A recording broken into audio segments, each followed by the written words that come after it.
Can you believe it? A movie without even a band. Surprisingly, he forcibly turned a theme song into the golden song of that era that drove the world crazy. Behind the birth of this masterpiece, unexpectedly, behind this lies the absurd past of a movie emperor on his path to fame. There was another strange experience where a Hollywood goddess was poached by a talent scout because she cried loudly when the bank went bankrupt. Today, let's uncover the unknown crazy story behind this classic movie. That year, Tom Hanks became famous for his role in Forrest Gump. But who would have thought that by then he would almost go crazy? In order to avoid endless Oscar public relations activities and the huge pressure brought by box office, in fact, he desperately wrote the script on the small table in first class and on the hotel's sticky notes. At that time, he had just completed the global promotion of the Philadelphia story. Subsequently, he exhausted himself and conducted a 6-month round-robin interview with Forrest Gump. If it were someone else, they would have gone to the beach long ago to lie down. But he just needs to find something to completely calm down. So he locked himself up and began writing his first self-directed movie in his life. One day, his wife saw his densely written manuscript and couldn't help but tease him. "You have been possessed by Martin Scorsese and look lifelike." Although the initial draft was written in a messy manner, but Hanks used up all the spare time he could squeeze out of the promotion plan. So, on the long journey, a story about a music dream slowly took shape. Since the story is about a band, choosing the theme song of the same name naturally becomes the top priority. At that time, the production team publicly solicited songs from everyone. As a result, over 300 works flooded in simultaneously. Among the works submitted by numerous professional musicians, a 28-year-old bassist named Adam Schlesinger was killed. At first, he just randomly wrote 3 versions to practice and play with. I didn't expect the release of the Beatles-style samples to immediately shock everyone. At that time, the songs submitted by others were either like bands or like Zeppelin airships. Only when Adam's melody begins, there is an irresistible magic. The actors who participated in the performance were so excited that they almost jumped up from their chairs when they first heard this song. Later on, this song not only became very popular, but also received nominations for the Academy Award and Golden Globe Award. Unfortunately, this talented musician died of COVID-19 in 2020. He is only 52 years old, but the melody he left behind will forever be engraved in the history of cinema. Having good songs alone is not enough. The process of selecting actors is also full of ups and downs. The male protagonist, Tom Everett, almost missed out on this life-changing character. If you explain the reason, you may not even believe it. Because director Tom Hanks believed that this young man looked too much like himself when he was young. He is worried that the audience will keep daydreaming while watching the movie. Fortunately, Hanks's wife made the decision directly after watching the audition video, pointing at the screen and saying it's him. Don't hesitate. Scott has been a die-hard fan of Hanks since he was young. He sincerely told Hanks during the audition, "I think the struggle this character experienced on the path of music is just a replica of my own hard work in the entertainment industry." It is this heartfelt resonance that moved this movie emperor. Hanks personally picked up the phone and invited him. Scott later said that this was the most wonderful moment of his life. In addition to the male lead, this movie also witnessed the birth of another superstar firsthand. I am Charlize Theron. At the age of 18, Theron had to give up his ballet dream due to a serious knee injury. On an ordinary afternoon, she ran to a bank in Hollywood to cash the check she brought from South Africa. She was rejected and burst into tears on the spot. I didn't expect the person behind her to be gold medal agent John Crosby. At that time, it was Bowl who discovered Renee Russell. He immediately took out a famous movie and handed it to me, saying, "I don't know what you're doing, but if you want to try performing, feel free to come find me anytime." In 1996, Theron walked into the audition room for this movie. Her innate temperament immediately caught Tom Hanks' attention. Hanks said on the spot that this girl will definitely become a big star in the future. He even personally wrote a sentence on the cover of Theron's script. No matter what the future holds, I will say that I am the first person to discover you. Everyone saw what happened afterwards. Theron won the Academy Award for Best Actress for her outstanding performance in the movie The Devil Wears. This proves how precise Hanks' eyes were at that time. Once you choose the right person, the next biggest headache comes, which is the instrument. You may think that the seamlessly coordinated rock band in the movie is actually a coach, but to be honest, this may cause your chin to fall off. Besides Steve Jen and Ethan Bree, they also spent a few days blindly playing guitar and bass when they were young. The other main actors are all music novices. Tom Everett Scott, who played the drummer, had never touched a chicken leg before.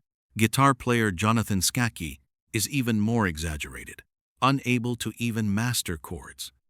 In order to prevent the audience from seeing any flaws, the production team directly arranged a 6-week hell training camp. Practice for 5 hours every day without interruption. The ultimate effect of this crazy training intensity is astonishing. Even the temporary actors in the movie were deceived by them. I really thought we were performing and singing on stage, but in reality, they are just lip-syncing with pre-recorded tracks by professional musicians. But the male protagonist, Scott, really put in a lot of effort. He plays the drums accurately to the beat, so he won't be able to resist barbecue in the future. This song has been listened to hundreds of times on set, and these people heard it earlier than any audience member and felt disgusted. Speaking of how Steve Jen joined the team, this story is very dramatic. At that time, his agent called him and said there was a script review and asked him to go there.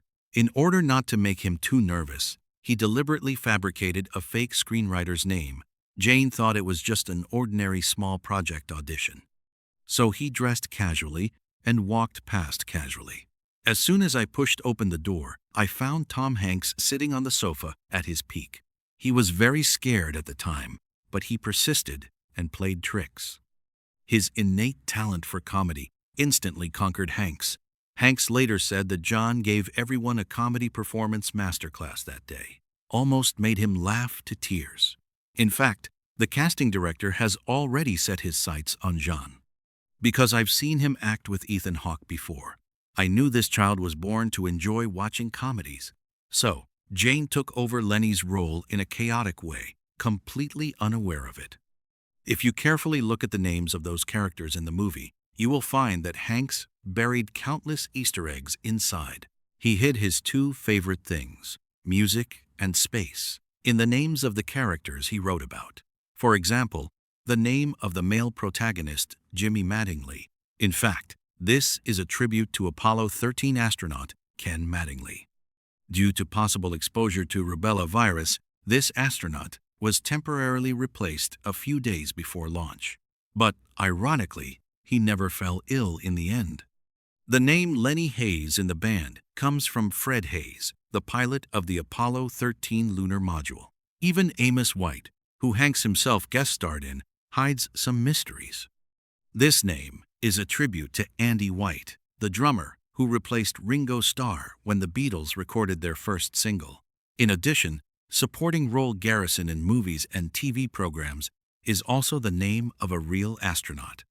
The person who played this role was Bryan Cranston, who later became famous for his portrayal of Old Boy in Drug Lord. What's even more surprising is that the retro-style song at the beginning of the movie was actually written by Hanks himself.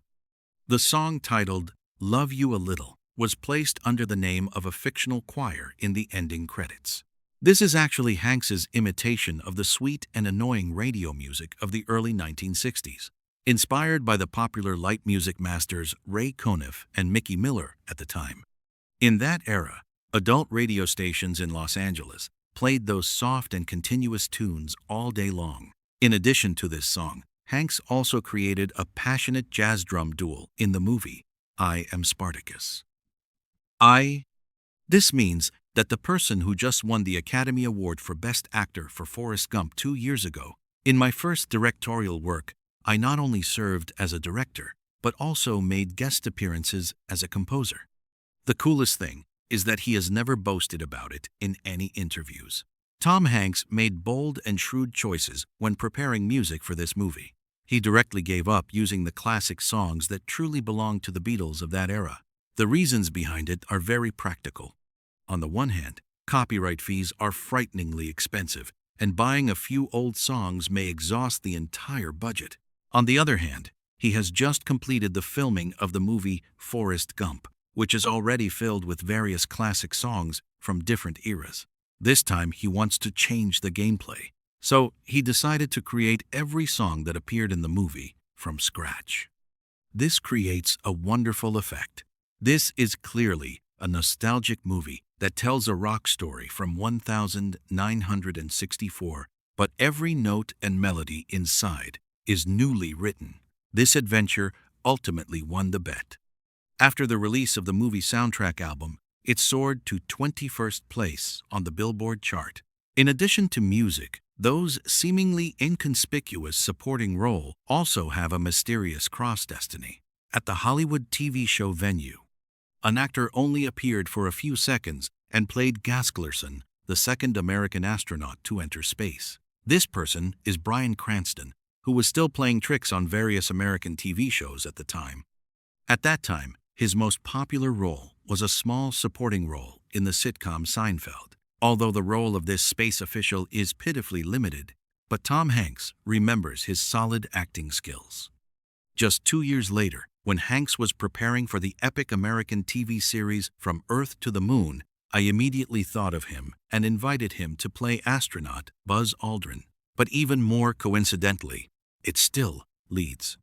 Cranston later became the world's hottest television actor with his portrayal of Old Boy in Breaking Bad. His character in Breaking Bad is called Mr. White in English. Coincidentally, the agent played by Tom Hanks in this movie is also named Mr. White. This coincidence, spanning 10 years, is like someone writing a script in advance. There is also a particularly interesting cold humor design in the movie. The bassist of the band never had a formal name from beginning to end. Whether it's a surname, first name, or nickname, the audience is completely unaware. Although teammate Lenny casually called him Tobias in the movie, it was just a random guess. This scene is a carefully arranged black joke by the creator. Recommend Epiphyllum Band. They are very popular on those nights and quickly cool down. Instrumental performers are always the most easily overlooked and replaced transparent individuals. In the cast list, his character name is written directly as bassist. Even the fictional band introduction on the music packaging continues the meme of this unknown name. Ethan Umbry, who played this role, had a very tight schedule at the time, as if he was rushing for a train. I just finished filming here on Friday, taking off my vintage clothing from the 1960s.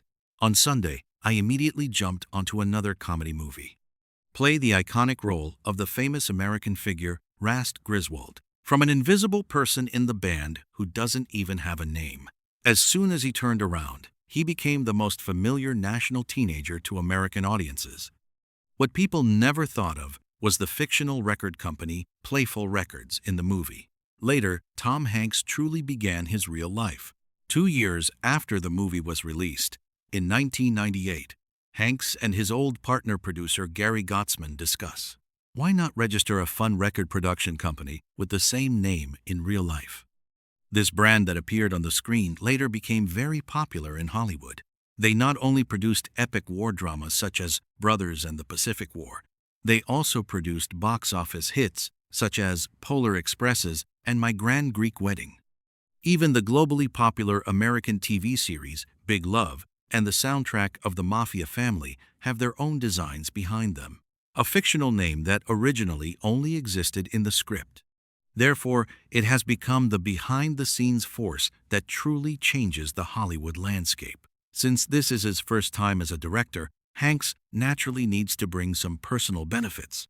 He quietly stuffed his 3 closest relatives into the movie.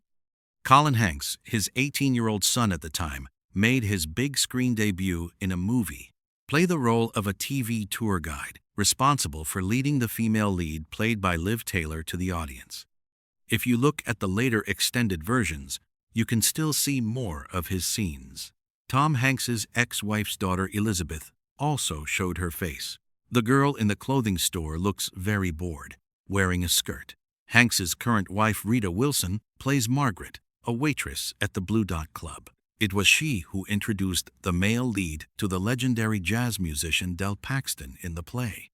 This guest appearance can be seen as the official beginning of Colin Hanks's acting career. Later on, he performed well in popular works such as Orange County Boys and Ice Blood Storm. My father's debut work was the starting point of everything for him. Why did Hanks suddenly want to be a director? This can be traced back to Halloween Night in the 1990s. At that time, he was with Hollywood bigwigs such as Sean Penn, Robin Wright, and Schwarzenegger, accompanying their children on the streets of Washington, knocking on doors and demanding candy. As he walked, Sean Penn, who had just completed his directorial debut, suddenly turned his head and said to Hanks, "Every actor should direct a movie for themselves in their lifetime. Only by sitting in that chair can you truly understand how difficult it is to be a director." This sentence sounds very casual. Hanks firmly remembered it. 2 years later, when he flew around the world to promote Forrest Gump, this sentence echoed repeatedly in his mind. So he finally decided to pick up his pen and start writing this story himself. It was this decision that opened a brand new door for his career. In the story of the movie, this theme song underwent a revolutionary change. At first, Jimmy sang it as a slow and melancholic love song while rehearsing in the garage, until drummer Guy voluntarily increased his speed in the talent competition, just turned it into a cheerful rock song, making it irresistible to twist and turn. As the band became increasingly popular, this song appeared multiple times on beginner stages in amusement park TV shows and movies. The author of this song, Adam Schlesinger, faced an extremely difficult challenge at the time. He must write a song that combines the old-fashioned charm of the 1960s. A popular song may make listeners in the 1990s willing to pay for it. You should know that at that time, the tide of garbage rock had just receded. Everyone's ears are tired of listening to everything, but he miraculously accomplished it. This song not only became popular in movies, but also gained fame in the real music market, always striving to reach the top of the Billboard singles chart. Even on the adult lyrical ranking list, it has achieved an impressive ranking. For a tribute work that imitates the style of the Beatles, this is simply an impossible task. The reason why this movie can reach such a high level is attributed to another big shot behind the scenes. This is Jonathan Demme, the legendary director who directed The Silence of the Lambs. After Hanks finished writing the script, the first person he found was this old friend. Because the two of them have established a deep understanding in their previous collaboration on the Philadelphia Story, Demme never even thought about joining the production team with his partner. He even guest-starred in a particularly interesting small character in the movie. He played the director of that cheesy beach movie, Party and Doc Weekend. More importantly, Demme also invited all of his top production teams. For example, the photographer holding the camera is a top expert in the industry, capturing the sixth sense and the silent lamb. The editor in charge is an Oscar-level master who has participated in Star Wars and Flying Over the Cuckoo's Nest. With the support of this group of Hollywood's top behind-the-scenes elites, on the surface, Hanks' directorial debut appears to be a low-budget youth film. But deep down, this is the blood of first-class production. The filming locations of many classic scenes in movies have now become legendary topics that fans repeatedly discuss.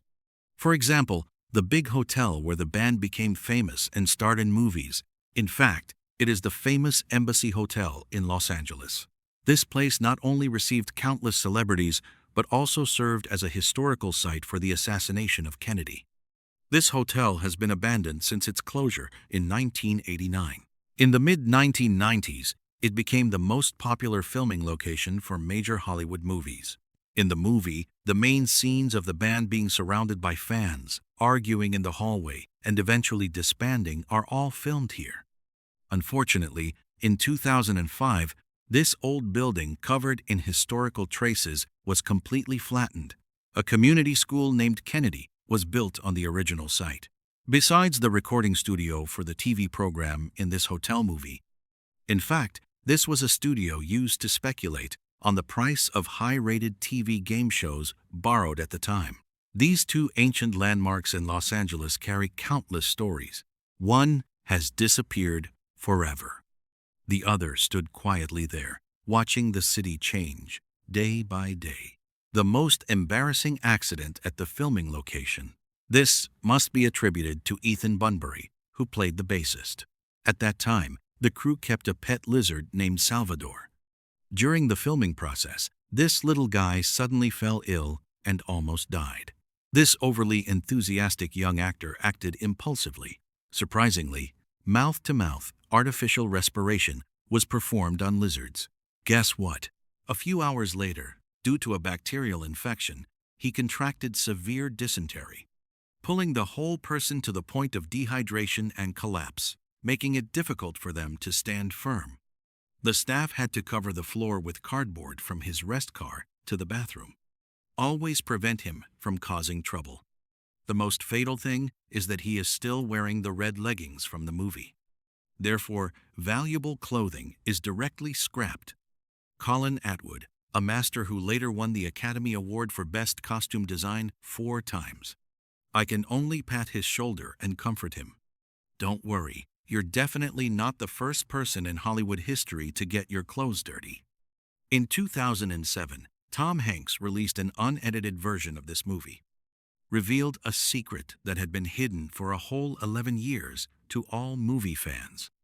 This version is 39 minutes longer than the one released in theaters at the time, although Hanks himself doesn't want to call it director editing. But it does fill many key plot gaps internally. The most explosive change among them, it just revealed the true identity of Mr. White, the agent played by Hanks himself. Turns out he's a homosexual in the movie. His partner Lloyd is guest starred by former professional rugby star How Iran. In the newly added clip, the male protagonist, Guy, got drunk and returned to his hotel room. As soon as he pushed the door, he found Mr. White and Lloyd sitting there waiting for him. This detail suddenly made Mr. White's personality too full. But because all the scenes in Iran were cut when they were released that year, so this secret only exists in the later released versions of home videos.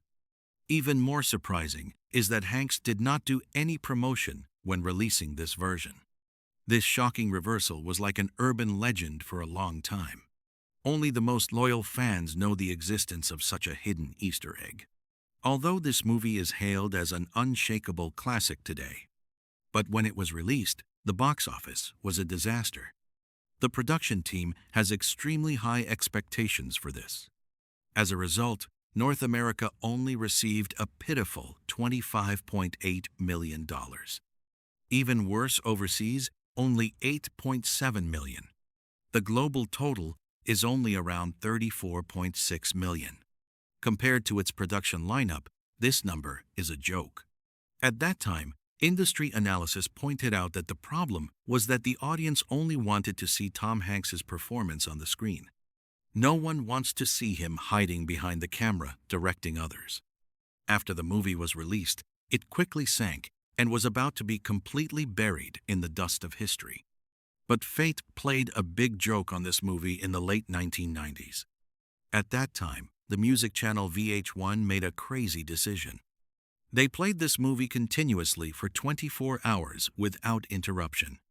It was this unprecedented TV marathon that instantly made countless young people guarding in front of the TV fall in love with it. The actors on set later recalled that this movie was like a wild grass that would never be killed. Later, with the popularity of DVDs and endless replays on cable TV, it silently accumulated an incredible fan base among people. From box office failure to a masterpiece of idols in the hearts of a generation. This heat has been burning for over 20 years, but it has not been extinguished yet. In 2017, Several leading actors returned to the stage after many years and performed the theme song live again. By the 25th anniversary of its release in 2021, fans around the world are still celebrating it wildly. Who would have thought that the box office disaster of that year would eventually become an irreplaceable memory of youth in the hearts of an entire generation? Alright, that's all for today's story about this movie. If this video touched you or evoked some memories in you, please let me know in the comments section when you first watched this movie. What left a mark in your heart? If you enjoy this in-depth exploration of the behind-the-scenes stories in movies, don't forget to click the subscribe button to open Xiaoling. So every time there's a new video, you won't miss it. Thank you for taking the time to watch the ending. See you next time.